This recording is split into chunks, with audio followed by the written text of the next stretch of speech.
Hello friends, मेरा नाम doctor Bhanu Saxena है और सुप्रीम कोर्ट के द्वारा एक और डिसाइडेड केस जो है मैं आपके सामने लेके आया हूं। केस का नाम है बीके पवित्रा सेकंड एवं अन्य वर्सेस यूनियन ऑफ इंडिया एवं अन्य।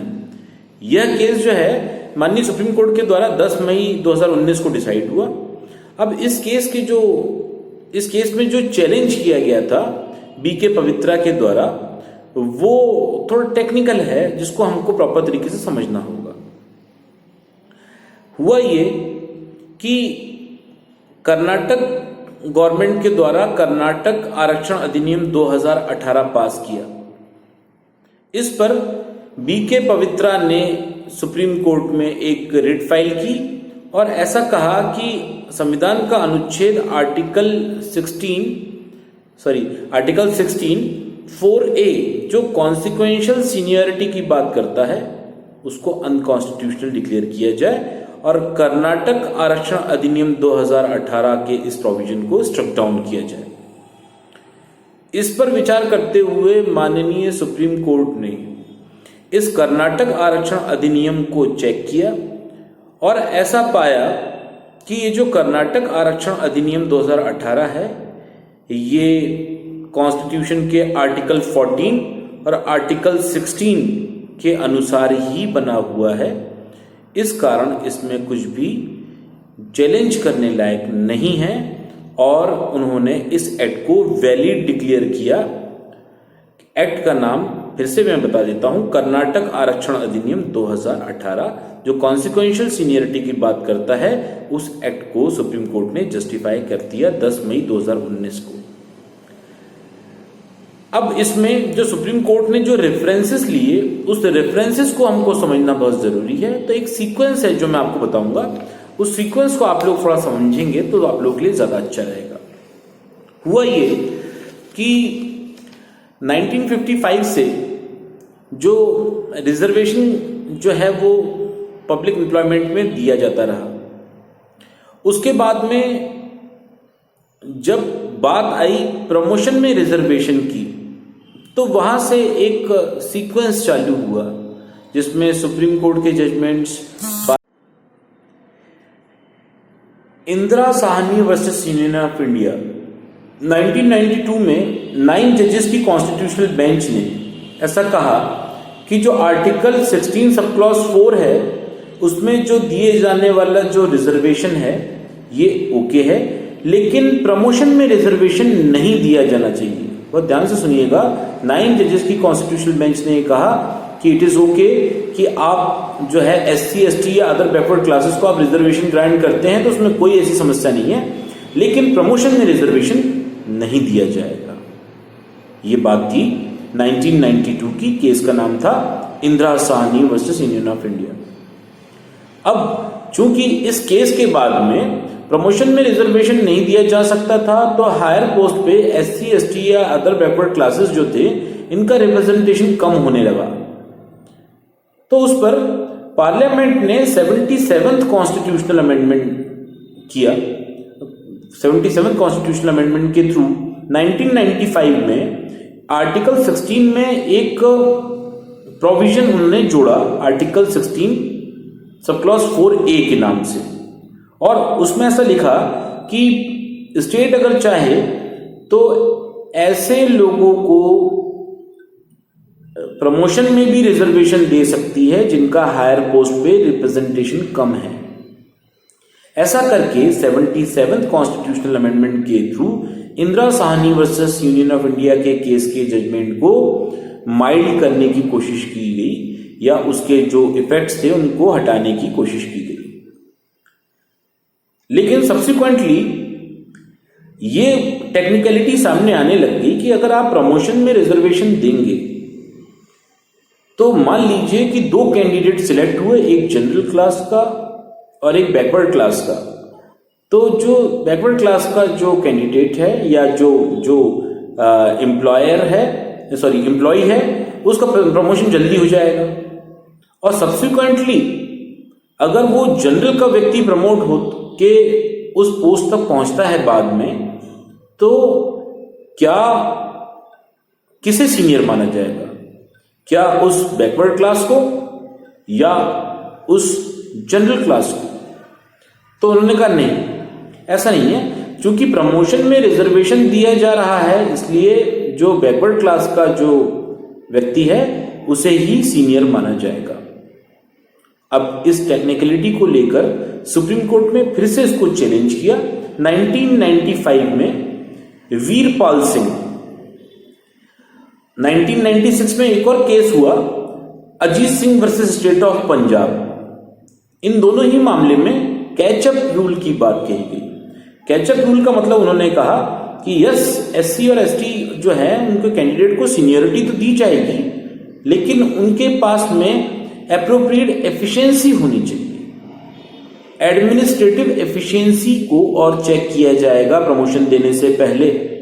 तो यहां पर आप प्रमोशन में रिजर्वेशन तो दे रहे हैं, लेकिन एडमिनिस्ट्रेटिव एफिशिएंसी के साथ में ही आप ऐसा करेंगे।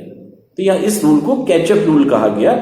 इसमें कुछ हद तक जो प्रमोशन में रिजर्वेशन के जो अनड्यू जो एडवांटेजेस उठाए जा रहे थे उनको कर्टेल करने की कोशिश की गई सुप्रीम कोर्ट के द्वारा Ajit Singh versus state of Punjab में।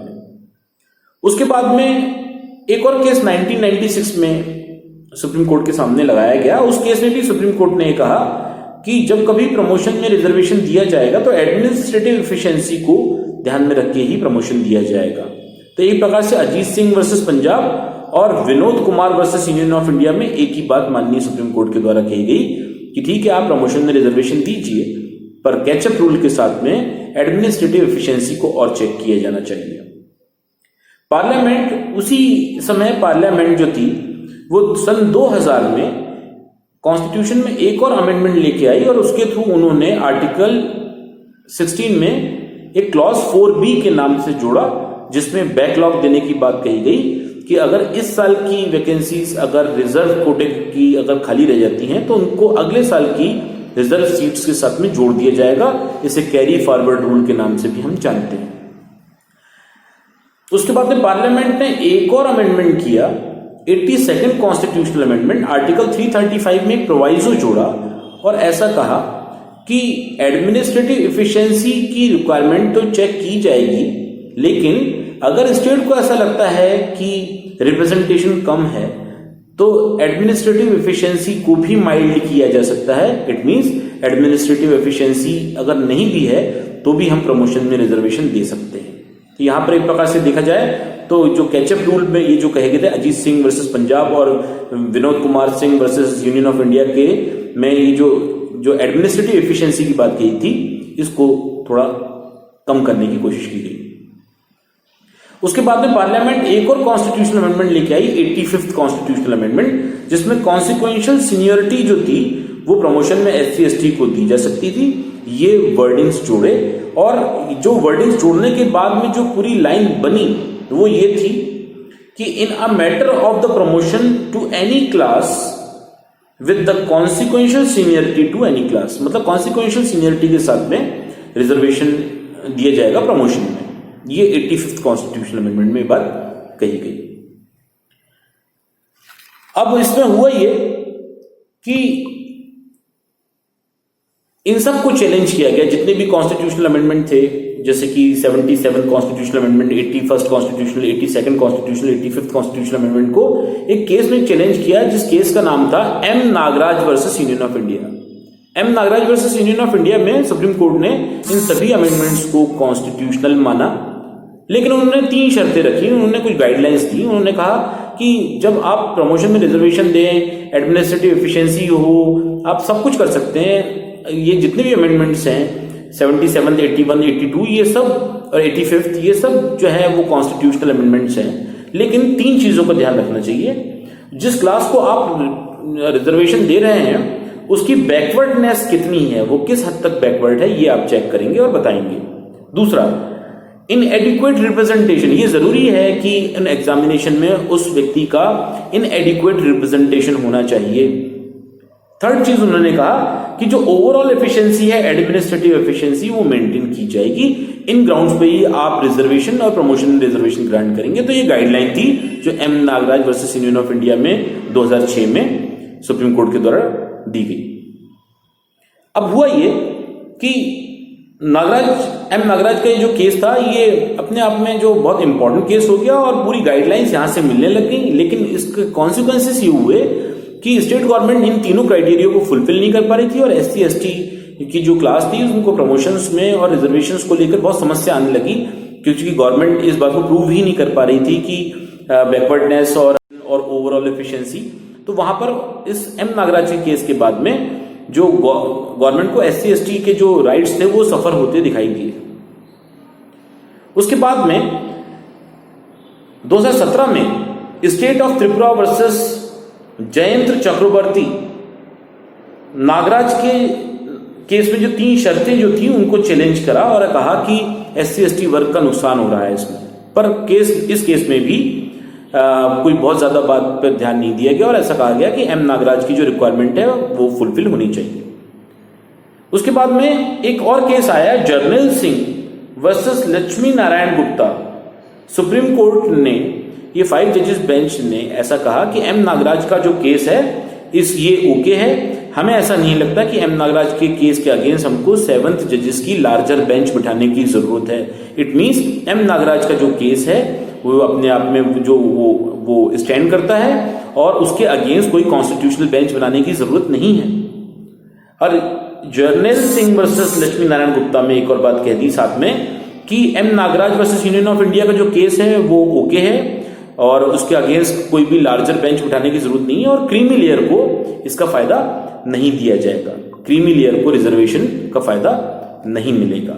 तो ये एक पूरी हिस्ट्री थी। उसके बाद में एक केस आया जिसका हम जिक्र कर रहे हैं, BK Pavitra versus union of India, जिसमें कर्नाटका रिजर्वेशन एक्ट 2018 को फिर से कॉन्सिक्वेंशियल सीनियरिटी के बेसिस पे चैलेंज किया गया, बट सुप्रीम कोर्ट ने कहा कि नहीं, एम नागराज का केस जर्नैल सिंह के केसेस की सभी रिक्वायरमेंट ये एक्ट पूरी करता है, इसलिए कर्नाटका रिजर्वेशन एक्ट 2018 ये संवैधानिक है और चूंकि ये सभी शर्तें पूरी करता है इसलिए इसमें किसी प्रकार की कोई कमी नहीं है। और ये BK Pavitra versus union of India इस केस में ऐसा कहा कि जो कर्नाटका गवर्नमेंट के द्वारा ये जो बनाया गया एक्ट है ये जस्टिफाइड है, क्योंकि ऑलरेडी ये जो BK Pavitra versus union of India का एक फर्स्ट फेज हो चुका था, 2017 में डिसाइड हुआ था ये केस, जिसमें कर्नाटका गवर्नमेंट के द्वारा जो रिजर्वेशन एक्ट 2002 को चैलेंज किया था। तो ये फिर से सुनिएगा कि पहले भी BK Pavitra versus union of India first phase में कर्नाटका गवर्नमेंट के रिजर्वेशन एक्ट 2002 को चैलेंज किया था। उस वक्त के केस में सुप्रीम कोर्ट ने कर्नाटका रिजर्वेशन एक्ट 2002 को अनकॉन्स्टिट्यूशनल डिक्लेयर कर दिया था। उसके बाद कर्नाटका सरकार ने एक नया एक्ट बनाया जिस एक्ट का नाम था कर्नाटका रिजर्वेशन एक्ट 2018 और इसको फिर से BK Pavitra versus union of India में चैलेंज किया गया। तो कोर्ट ने अब इस चैलेंज को एक्सेप्ट नहीं किया। उन्होंने कहा नहीं, ये ऑलरेडी चूंकि एक बार ये अनकॉन्स्टिट्यूशनल डिक्लेयर हो चुका है और ये जो नया एक्ट बनाया कर्नाटका गवर्नमेंट ने 2018 में ये सभी रिक्वायरमेंट को फुलफिल करता है, इसलिए अब इस मामले में सुप्रीम कोर्ट इसको फर्दर इस पे हियरिंग नहीं करेगा और जो रिट थी उसको रिजेक्ट कर दिया।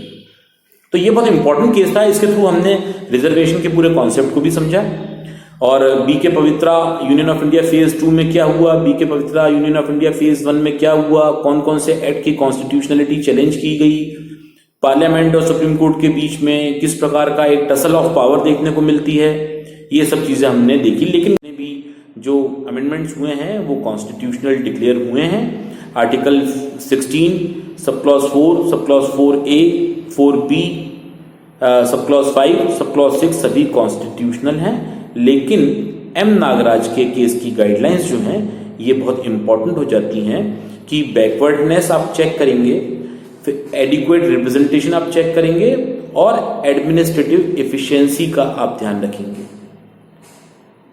तो इसके साथ में मैं उम्मीद करता हूं कि आपको ये पूरा का पूरा रिजर्वेशन का concept, BK Pavitra versus union of India का एक केस, सुप्रीम कोर्ट ने इस केस को एंटरटेन करने से मना कर दिया और उसका कारण ये था कि ये जो जितने भी कॉन्स्टिट्यूशनल अमेंडमेंट्स हैं रिजर्वेशन को लेकर ये सब कॉन्स्टिट्यूशनल हैं और एम नागराज के अगर कोई एक्ट एम नागराज की तीनों कंडीशंस को फुलफिल करता है तो प्रमोशन में रिजर्वेशन और कॉन्सिक्वेंशियल सीनियरिटी दी जा सकती है। चलिए आज के लिए इतना ही रखते हैं, अगली वीडियो में हम फिर मिलेंगे।